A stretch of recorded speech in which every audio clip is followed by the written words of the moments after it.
This is your station. This is Dot TV. Dot TV. Dot TV. Yeah. Dot TV. Yeah. Dot TV. Yeah. Dot TV.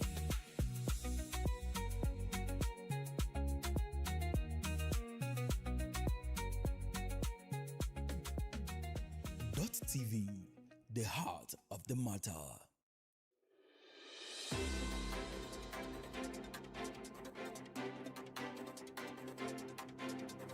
In the heart of Asaba, where the street tells the stories every single day. From the corridors of powers to the decisions shaping governance and politics in Delta and Nigeria.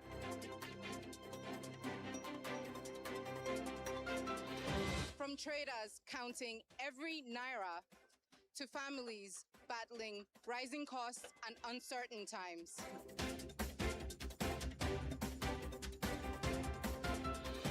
From football pitches to sporting successes to the major developments making the headlines all over the world.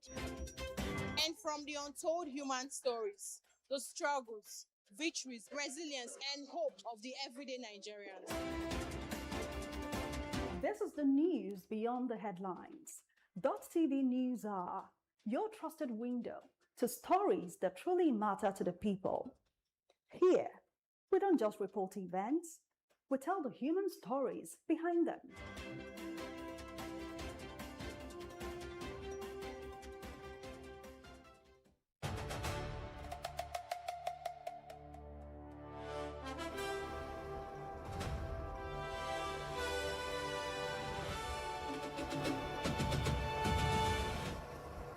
Hello there, welcome to the news at 4 p.m. I am Nkechi Chukwudi. President Bola Ahmed Tinubu has said that Nigeria's teeming with youth population remains the nation's greatest asset, assuring foreign investors that the ready-to-learn and tech-savvy workforce can easily integrate into the global market.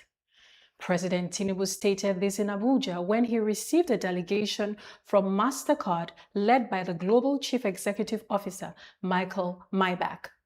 According to the statement from the Special Advisor to the President on Information and Strategy, Bayo Onanuga, Tinubu welcomed the company's proposal to train 5 million businesses and equip them with digital skills. He said the Nigerian economy had been repositioned and stabilized to fully participate in the global economy with a focus on empowering youths and small businesses with digital skills and tools.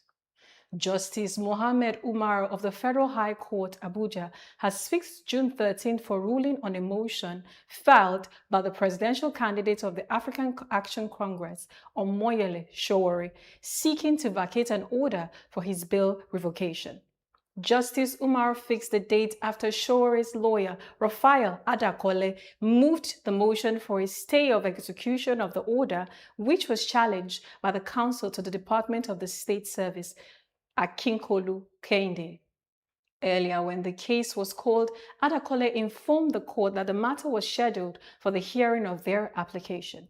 He prayed the court for an order setting aside the order made on June 16th, revoking the bail and issuing a bench warrant against the defendant due to his non-appearance in court on the set date, and also restoring the status quo before that date. And back home in Delta, Warri is hosting its maiden Blue Economy Summit, bringing together government officials, investors, and industry experts to explore how Nigeria's marine resources can drive jobs, investment, and sustainable economic growth. With the theme, Harnessing Our Blue Wealth for Sustainable Growth and Shared Prosperity, discussions are centered on fisheries, aquaculture, marine transport, tourism, renewable energy, shipbuilding, finance, security, and mangrove restoration to the position Warri has as an investment hub. The maiden Warri Blue Economy Summit is a 4-day event, and as talks continue, stakeholders expect practical outcomes that will create jobs and long-term prosperity for Delta State's coastal communities. We have our correspondent on ground and will bring you the details of this event as they emerge. Our next report focuses on safety in schools following repeated attacks targeting school pupils and their teachers in parts of Nigeria. Meanwhile, the Nigerian Educators, parents, and stakeholders have raised concerns over the growing wave of coordinated attacks on schools by bandits and criminal elements. They say the persistent assaults are not only undermining the education system, but also leaving lasting psychological effects on students, teachers, and school communities. The recent attacks on education in Nigeria is really frightening. It's something that we didn't think would get here.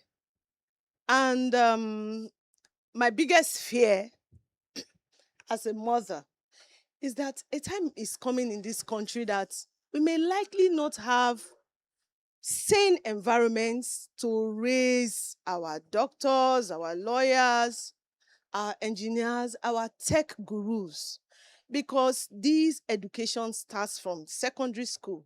And that's where this abduction is really taking place right now. It's going to affect the human resource production in Nigeria, because you cannot take education away from a growing economy and a growing nation as well. Education is like the bedrock of every nation. People don't really feel too safe going to schools unlike before. What the government should do is they should tackle the insecurity outside. By the time they tackle it, the schools will be safer.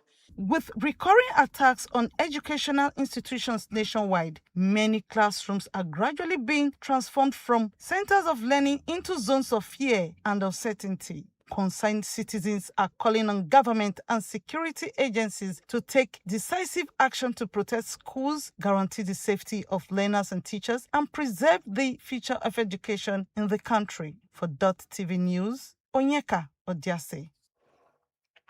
The Nigerian Union of Journalists Delta State Council has expressed concern over rising insecurity, illegal taxation, arbitrary school levies, weak enforcement on the anti-opening grazing law, and other socio-economic challenges affecting the state. The concerns were contained in a communique issued at the end of the union's monthly congress held at the NUJ Press Center, Asaba, on June 23, 2026. The Congress, presided over by the State Chairman Churchill Oyowe, deliberated extensively on critical issues bordering on governance, security, infrastructure, education, environmental management, and public welfare. Among its resolutions, the Union condemned the proliferation of substandard and unauthorized billboards in major urban centers, including Asaba, Warri, and a forum, warning that such structures pose safety risks, distort urban planning, and contribute to revenue losses. And in Oyo State, the Nigerian Union of Teachers has said that the reopening of public schools in the state should only be after the government puts adequate security measures in place. Recall that the NUT had directed teachers in public schools to embark on an indefinite strike following the abduction of over 40 students and teachers in Orire local government area of the state on May 15th.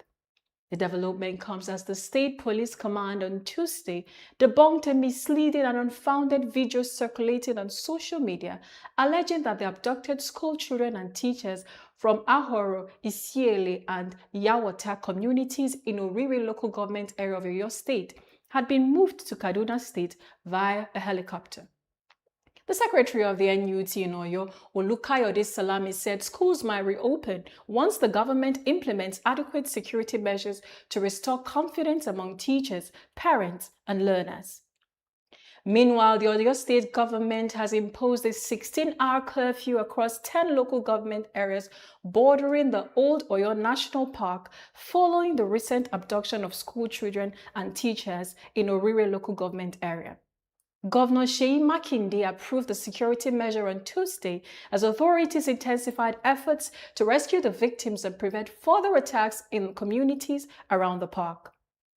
According to a memo issued by the Secretary to the State Government, Masiu Bao Babatunde, the curfew takes effect from Wednesday and will run from 4 p.m. to 8 a.m. daily for an initial period of 48 hours. The affected local government areas are Orire, Orelope, Irepo, Saki West, Saki East, Etispo, Ishewaju, Eseyin, Olorishogo, and Atiba.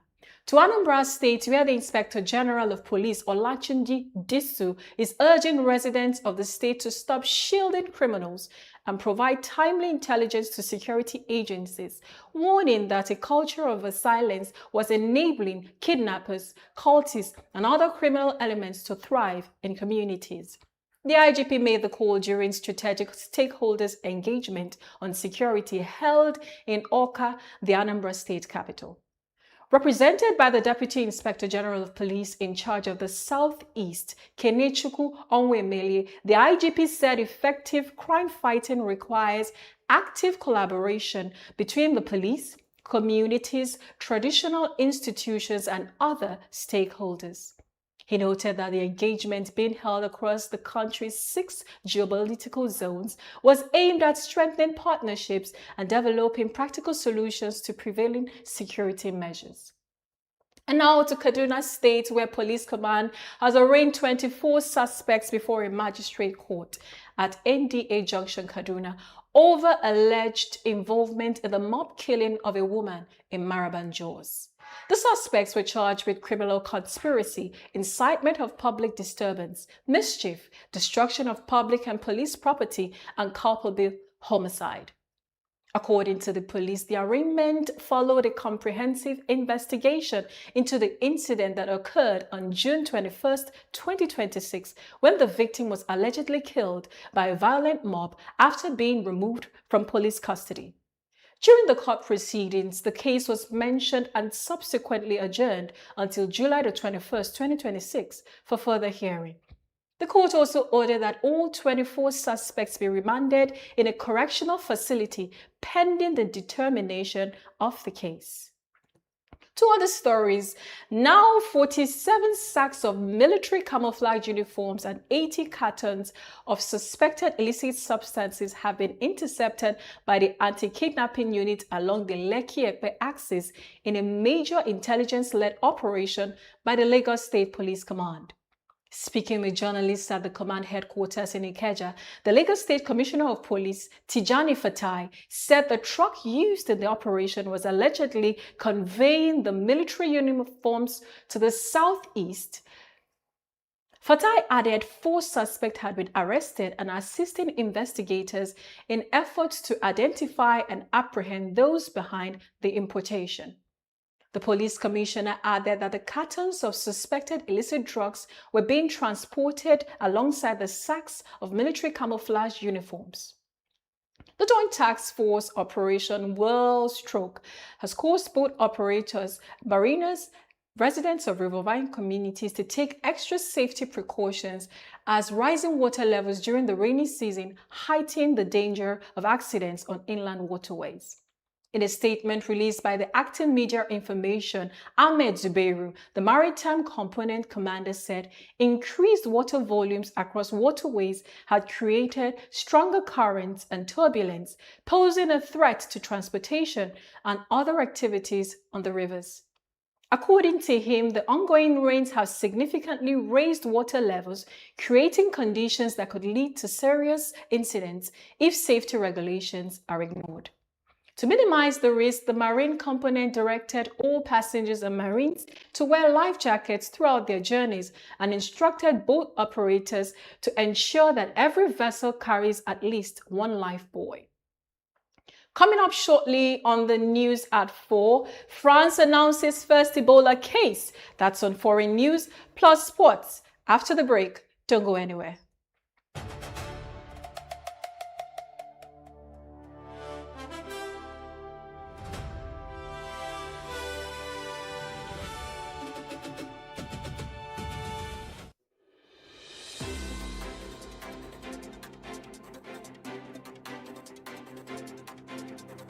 In the heart of Asaba, where the street tells the stories every single day. From the corridors of powers to the decisions shaping governance and politics in Delta and Nigeria.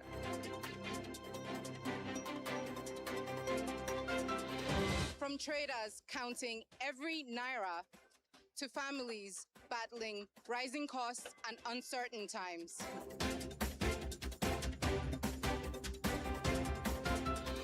From football pitches to sporting successes to the major developments making the headlines all over the world. And from the untold human stories, the struggles, victories, resilience, and hope of the everyday Nigerians. This is the news beyond the headlines. Dott TV News are your trusted window to stories that truly matter to the people. Here, we don't just report events, we tell the human stories behind them.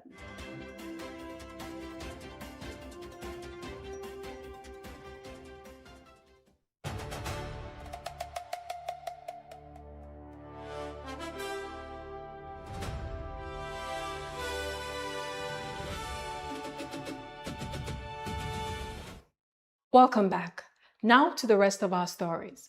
An energy expert, Godwin Okoduas, attributed the scarcity and hike in the price of cooking gas to supply issues. Okodua made this known on a live television interview, saying the market is deregulated and since then has grown, moving from 70,000 metric tons to 1.6 million tons. Nigerians have been groaning under the weight of the rising cost of cooking gas, with the price going up to about 2,000 naira per kg in some locations. Meanwhile, the average retail price of premium motor spirit, commonly known as petrol, rose from 55.31% year-on-year to 1,596 naira 25 kobo per litre in May 2026 from 1,270,000 recorded in May 2025. According to the latest report from the National Bureau of Statistics, the figure was higher than the 1,027 naira 70 kobo per litre recorded in May 2025. The latest petrol price data comes amid renewed pressure on global commodity markets driven by geopolitical developments in the Middle East and disruptions to global energy supply chains. Compared with the April 2026, the average price increased by 63 naira per litre from 1,532 naira 93 kobo. The United States has designated a Nigerian national and 3 companies operating in the country as alleged financial facilitators of the activities linked to the terrorist group, the Islamic State of Iraq and Syria. They were designated in the latest action, which targeted a total of 3 individuals and 6 entities accused of facilitating the movement of funds for ISIS operations globally. In a statement, U.S. Department of State spokesman Thomas Pigott said designations cut across France, Syria, Turkey, and Nigeria. According to the statement, the Nigerian is Mokhtar Adamu Mohammed of number 45 Abimbola Street off Capitol Road, Mokas, Agege, Lagos State, Nigeria. According to the statement, one of the firms indicted is Generation Currency Bureau de Change Limited, linked to Mokhtar Adamu and the ISIS network. The Special Advisor to the President on Information and Strategy, Bayo Onanuga, has said he does not see the extent of hunger Nigerians have complained about amid rising costs of living. Onanuga made the remarks during a television interview where he said the federal government has increased the minimum wage by more than 100%. His comments came amid continuing public concerns over food prices, inflation, and the rising cost of living across the country. And now to the foreign scene. France on Wednesday announced its first confirmed case of Ebola identified on its territory. A doctor who had flown back from the Democratic Republic of Congo, which is fighting a major outbreak. The case is the first, the deadly hemorrhagic fever identified outside the African continent during the current outbreak, which has also affected Uganda. It is the first time France has detected Ebola. In 2014, during a major outbreak in West Africa, 2 patients were transported to France, but they had been diagnosed abroad. The health ministry said it had identified a first positive case of Ebola virus on national territory. For more stories on the foreign scene, here is Dott TV's Emeka Okonkwo. The Republican-controlled U.S. Senate has approved a measure demanding that President Donald Trump halt the war in Iran or seek congressional approval before continuing military action. But the resolution is largely symbolic because even after passing both chambers of Congress, it will not be sent to Trump for his consideration and does not carry the force of the law. A handful of Republicans joined Democrats in Tuesday's 50 to 48 votes. It came as Republicans in Congress have expressed skepticism about a peace plan Trump agreed with Iran, and the unpopular conflict approaches its fifth month. Trump criticized the resolution on Tuesday night, calling it poorly timed and meaningless. Meanwhile, the UN's International Maritime Organization, IMO, is set to evacuate more than 11,000 sailors who have been stranded in the Gulf because of the US-Israel war against Iran. IMO Secretary General Arsenio Dominguez said the large-scale operation would be carried out in cooperation with Iran, Oman, the US, and other coastal states in the region and the maritime industry. An interim deal was signed last week to end the conflict, but both the US and Iran continue to clash on details of the Memorandum of Understanding. The US has said the MOU includes guarantees that Iran's nuclear weapons program will come under inspection by the International Atomic Energy Agency. Elsewhere, a UN report says sexual violence is increasingly being used as a weapon of war in Sudan to terrorize the civilian population. The violence is unprecedented in terms of the scale, prevalence, and brutality of its widespread use as a weapon of war. Sudan has been hit by a devastating civil war since 2023, following a fallout between the army, the paramilitary rapid support forces. And finally, Kenya prosecutors say they are preparing to charge several students with the murder of their schoolmates following a suspected school arson attack last month. 16 pupils aged between 15 and 18 died, and dozens more were injured when a fire broke out in a dormitory at Utumishi Girls' School in Gilgit, about 120 kilometers northwest of the capital, Nairobi. 8 students were later arrested after police said they have been involved in setting the fire by setting mattresses alight near an exit. The May 28 fire tore through the upper floor of a dormitory containing 135 bunk beds and housing 202 students, forcing them to flee through a single doorway after the emergency exit failed to open. I am Emeka Okonkwo, Dott TV. The Republican-controlled And for U.S. Senate sports has approved. stories, Anthony Uche reports. On today's news from the sports desk, we'll start with some domestic football, where the national team head coach Eric Schell has reached an agreement, reportedly, to extend his contract with the NFF, and he will also overtake the under-23 national team with the aim of qualifying them for the 2028 Olympics. The news was announced yesterday by the head of the National Sports Commission, Shehu Diko. And now to some World Cup news. Portugal defeated Uzbekistan by 5-0, with Cristiano Ronaldo scoring a brace. England struggled to break down a resolute Ghana defense and were held to a goalless draw by the Black Stars. England, though, qualified following the results between Panama and Croatia, where Croatia defeated Panama by a 1-0, and the goal was scored by Ante Bodemir. In the final game of matchday 13, Colombia books their place in the last 32 after defeating DR Congo by 1-0. And the Africans will now have to win their last game against Uzbekistan by a considerable margin to stand any chance of qualifying to the next round. From the sports desk, Anthony Uche, Dott TV News. That's it for the news at 4 p.m. Thank you for your time. I am Nkechi Chukudi. Bye-bye.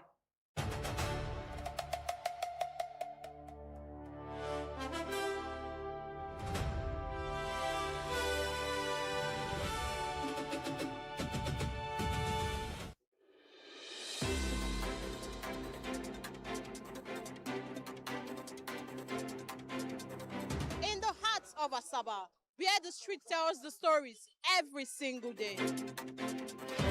From the corridors of powers to the decisions shaping governance and politics in Delta and Nigeria.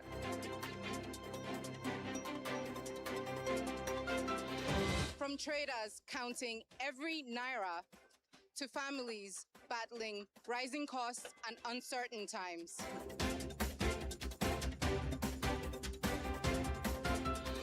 From football pitches to sporting successes to the major developments making the headlines all over the world.